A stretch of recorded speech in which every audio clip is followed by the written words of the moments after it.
como yo tengo mi mano, y queda, y ustedes sienten como parestesia, ¿no? Y poco a poco va volviendo a la normalidad. Entonces acá tenemos un caso, de que ya lo han hecho, ¿no es cierto? Masculino de 28 años que acude con dolor en la muñeca derecha que se produjo al caer con energía, o sea, la mano en extensión. Oh, me caí así. El estudio radiológico indica una luxación anterior de un hueso del carpo de la fila proximal. ¿Cuál de los siguientes huesos es el que se luxa con mayor frecuencia? No, el escafoides es el que más se fractura. El semifrontal. Ahí está, pues. Después de la radiografía. En la radiografía ven ahí radiografía simple, en la lateral ve anteroposterior, en la que se evidencia la fractura del estiloide radial y del hueso semifrontal.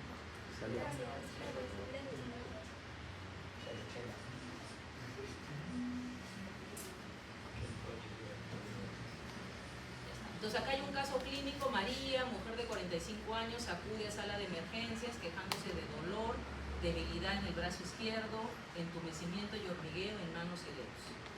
Relata que hace aproximadamente una hora estaba trabajando en su jardín cuando de repente, súbitamente, empieza a tener un fuerte dolor en su hombro izquierdo. El dolor se irradiaba hacia abajo por su brazo y se acompañaba de debilidad en la mano. No recuerda haberse golpeado o sufrido una lesión. Al examen físico, el médico encuentra brazo izquierdo ligeramente inflamado, levemente caliente al tacto, disminución de la fuerza muscular en la mano y dedos, presenta dificultad para mover activamente su brazo y su mano, se observa palidez en la mano y los dedos y la piel está más fría al tacto en comparación con el otro lado. Se detecta pulso débil o ausente en la muñeca y en el codo del brazo afectado. Basándose en la presentación clínica y los hallazgos del examen físico, el médico está sospechando un cuadro de una trombosis arterialis aguda en su brazo izquierdo. Esto significa que uno de los principales vasos sanguíneos que suministran sangre a su vaso está bloqueado, lo que interrumpe el flujo sanguíneo y causa isquemia, falta de oxígeno a los tejidos. Obviamente se va a ordenar angiografía por resonancia magnética, una angiografía por tomografía para confirmar el diagnóstico y localizar la obstrucción del vaso. Pero de lo que vamos viendo, claro, no tenemos ahorita el resultado. ¿Qué vaso es el que podría estar comprometido?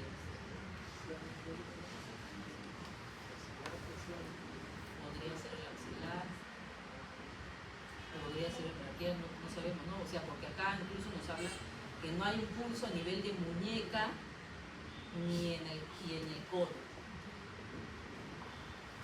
Entonces, mientras tanto que se va viendo dónde está la localización de la obstrucción, se inicia un tratamiento para mejorar el flujo, que obviamente es anticoagulantes y la realización de procedimientos endovasculares para desbloquear el vaso. Después de recibir tratamiento de emergencia, María es hospitalizada para una monitorización continua y un manejo adecuado de su condición. Si se confirma el diagnóstico de una trombosis arterial, obviamente se va a elaborar un plan de un tratamiento a largo plazo de anticoagulantes, obviamente cambios en los estilos de vida, o sea, mejor alimentación, actividad física, y posiblemente una intervención quirúrgica para restaurar el flujo sanguíneo normal al brazo. Entonces, este caso refleja la importancia de los vasos sanguíneos, de los nervios, porque también se ve que hay compromiso de nervios, ¿no? La interrupción, obviamente, del flujo sanguíneo o la lesión de un nervio puede tener consecuencias graves como debilidad, pérdida de sensibilidad o incluso puede llegar hasta la amputación, dependiendo del grado de lesión. Por eso que un diagnóstico y un tratamiento precoz oportuno son esenciales para evitar complicaciones graves, como de, por ejemplo, una amputación. Entonces, en esta segunda parte vamos a ver lo que son los movimientos del miembro superior, lo que más o menos de ustedes están haciendo. Entonces aquí vemos, por ejemplo, en el brazo, el húmero es nuestro hueso más largo, ¿no es cierto?, que se encuentra en la parte superior del brazo. Los músculos del brazo, que ya algunos los han mencionado, tenemos el bíceps braquial, el deltoides, entre otros. En el codo tenemos el cúbito, que es el hueso del antebrazo que forma el codo junto con el radio. El radio, que es un hueso del antebrazo que se encuentra del lado pulgar, o sea, radio, cúbito, ¿no es cierto? La articulación del codo formada por el húmero, cúbito y radio. El antebrazo tenemos también músculos, hay los movimientos de flexión, extensión. Aquí les coloqué algunos de los músculos que también ya lo han mencionado, los músculos del brazo, flexores, extensores, flexores como el bíceps braquial, el braquial anterior, el coraco braquial, extensores como el tríceps, el anconio. Creo que en una de las clases que vi, no sé si en la siguiente, bueno, vamos a hablar sobre eso. Entonces, aquí simplemente les estoy colocando algunas diapositivas para que vean lo de la parte de los músculos. Acá están los músculos del antebrazo que tienen 4 planos. Pero esto es para que no es para que esto lo memoricen todavía, porque esto es los agregados. O sea, usted para el examen traten de ceñirse a sus PPTs que están colgados en su cámara. Si bien es cierto, yo le doy agregados, por ejemplo, en la clase anterior había figuras y yo les ponía las reseñas, y a eso les ayudará. Pero esta parte de músculos no quiero que se dispersen memorizando. Esto es como un agregado que les estoy colocando, que esto va a ser motivo de, creo que de la siguiente clase, o sea, de la siguiente unidad. Entonces, la muñeca igual, ¿no? La muñeca también tenemos huesos de la muñeca, movimientos de la muñeca que ya hemos visto, ¿no? Desviación radial, desviación cubital, flexión, extensión, igual también en la mano. Entonces vemos que el miembro superior va a formar una unidad anátomo-funcional cuya misión fundamental va a ser permitir que la mano realice pues sus funciones y pueda alcanzar cualquier punto del espacio. Entonces ahí vemos nuestro miembro superior, está el hombro, nuestro brazo, nuestro antebrazo, la mano. El miembro superior va a ser esta cadena cinemática formada por el hombro, codo, antebrazo, muñeca y mano, y tiene un alto grado de movilidad, así como una capacidad de prehensión con un infinito número de posiciones y funciones. Los movimientos, esta biomecánica articular, estudia los movimientos, lo que ustedes han estado explicando, de las articulaciones, que se van a clasificar de acuerdo al grado de movimiento. Recuerden que hay fijas o fibrosas, semimóviles o cartilaginosas, y las móviles o las verdosos. La articulación va a ser ese lugar de unión entre dos o más huesos, tejido cartilaginoso o cartílago y hueso. Las funciones de la articulación, ¿cuál es? Proporcionar a las palancas óseas movimiento, es como el eje, el fútbol. Proporciona también estabilidad sin que interfiera con el movimiento. Entonces esto ya hemos visto, en la articulación del hombro es lo que tiene más movimientos. Flexión, extensión, abducción, aducción, circunducción. La muñeca, flexión dorsal, flexión palmar, desviación radial, cubital. Pues acá tenemos los qué factores influyen en mi movilidad articular. Van a haber factores anatómicos, biomecánicos, es decir, que hay una buena estructura articular, estructura de sostén, la fuerza muscular, la flexibilidad muscular. Y hay factores que van a influir con la movilidad articular, ¿no? Obviamente a mayor edad probablemente menor sea la movilidad articular. El que yo no haga estilos de vida, no haga actividad física, obviamente voy a tener menor movilidad articular, o la predisposición genética o el sexo. Esto también ya lo hemos visto desde la primera clase, como es la clasificación de las articulaciones, por ejemplo, pivot, como en las vértebras superiores, o la articulación radiocubital, esférica, como en el hombro, la cadera, bisagra en la rodilla, codo, o silla de montar falanges. Esta foto ya les he colocado desde la primera clase también, traten de revisar como un casito que les ha venido ahora, les puede venir. Eso también ya hemos visto, la sinartrosis sin movilidad, como los huesos del cráneo, anfiartrosis, poca movilidad, como la síntesis púbica, o la diartrosis, mucha movilidad. La articulación del hombro, nuevamente repitiendo, eso ya lo han visto, ¿no? Tenemos dos grupos. El hombro es la articulación más proximal del miembro superior, es la más móvil de todas las articulaciones del cuerpo humano, posee 3 grados de libertad, lo que le permite orientar el miembro superior en relación a 3 planos. Entonces tenemos el primer grupo, que una de las más importantes es la bilateral, la subdeltoidea, y el segundo grupo es la escápulo-torácica, la acromioclavicular y la esternoclavicular. La articulación del codo, el codo es una articulación en bisagra y pívot. Entonces si ya les ponen codo, ya saben, la principal función del codo es situar la mano en la situación más adecuada para sus actividades.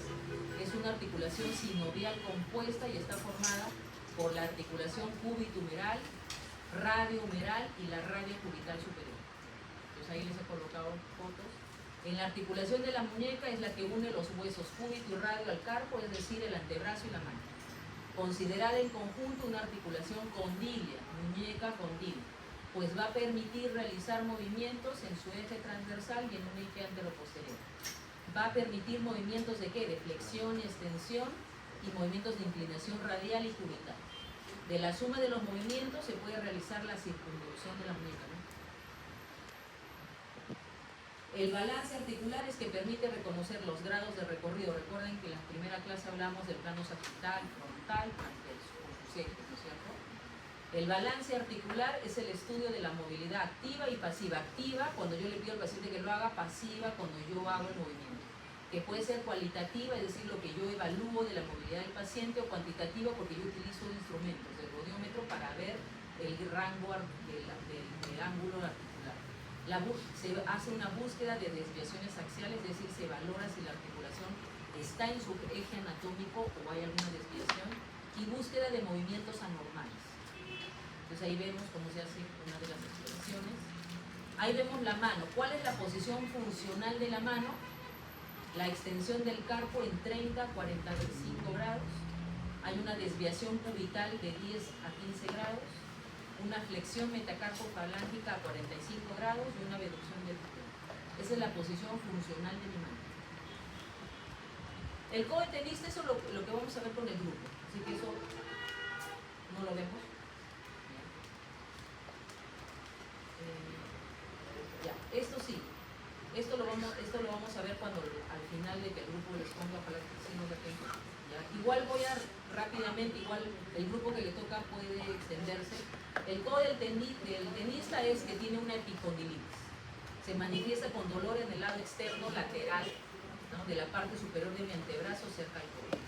Para producirse obviamente tiene que haber un factor que predisponga, es decir, alguna actividad de movimientos repetidos, giros repetitivos. Se manifiesta por dolor en el codo, que empeora gradualmente, se irradia hacia el antebrazo y dorso de la mano al sujetar o torcer algo. Tenemos acá un caso donde hay una mujer de 45 años que va a la consulta quejándose de dolor y dificultad para mover su dedo medio derecho. Ella describe que su dedo se queda como atascado en la posición doblada y luego se libera y suena como un chasquido cuando intenta extenderlo. Laura, ¿cuál es su ocupación? Trabaja como secretaria y ha notado que estos síntomas en su dedo medio derecho durante las últimas semanas no han aumentado estos síntomas. Inicialmente el problema solo ocurría ocasionalmente, pero ahora está más frecuente y ya interfiere en sus actividades de vida diaria, sobre todo para el teclado, porque ahí tengo que usar, entonces acá no hay. Al examinar, se ve que en el dedo medio se encuentra en posición ligeramente flexionada, en reposo. Al intentar extender el dedo, se siente una resistencia y luego se produce ese chasquido que es audible cuando finalmente se libera. Va a haber sensibilidad y una ligera hinchazón en la base de mi dedo medio. No hay signos de inflamación significativa a nivel de la articulación. Entonces, basándose en la clínica, podemos diagnosticar que la paciente tiene un dedo en gatillo, o lo que se le llama tenosinovitis estenosante. Esta tenosinovitis estenosante, lo que se caracteriza es la inflamación de los tensores flexores del dedo, de la mano, lo que provoca la dificultad para extender el dedo de manera suave y continua. Por eso hay ese chasquido cuando quiere extender. ¿Qué se le recomienda a la paciente? Tratamiento conservador, es decir, aplicar compresas frías, reducir el dolor de repente con medicamentos antiinflamatorios y ejercicios de estiramiento suave para mejorar la movilidad. Pero si el caso persiste o fuera más grave, se debe considerar infiltrar, es decir, colocar corticoides en la vaina del tendón para reducir la inflamación y aliviar los síntomas, y en casos muy raros que de repente no haya respuesta al tratamiento, se puede llegar hacia el quirúrgico para liberar la vaina del tendón y restaurar la funcionalidad. Entonces Laura luego se ha hecho un seguimiento en 2 semanas para evaluar la respuesta al tratamiento. Se le aconseja que evite obviamente actividades que puedan agravar los síntomas y que mantenga la movilidad de la mano y los dedos realizando ejercicios obviamente especiales que da el fisioterapeuta. El dedo en gatillo, entonces, ¿qué es? Es una afección común que puede afectar la función de la mano y causar molestias significativas en actividades cotidianas. Como ya se mencionó, es una lesión a nivel de los tendones flexores. En la mayoría de los casos el tratamiento conservador va a ser suficiente, pero en algunos casos puede llegar hacia lo quirúrgico.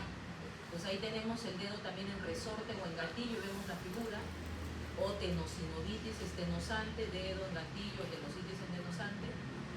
Afecta las poleas y los tendones que flexionan los dedos. Entonces en los dedos las poleas van a formar como un túnel que es atravesado por los tendones de la misma manera que un hilo de pesca pasa por el anillo de la caña de pescar. De esta manera estas poleas van a mantener los tendones permitiendo el deslizamiento. Al haber problemas no hay esa movilización y por eso se siente el chasquido cuando yo quiero hacer la extensión. El dedo en resorte se va a desarrollar cuando los tendones van a formar un nódulo o se inflama y se estrecha su paso, lo que obviamente va a ocasionar dolor el chasquido o esas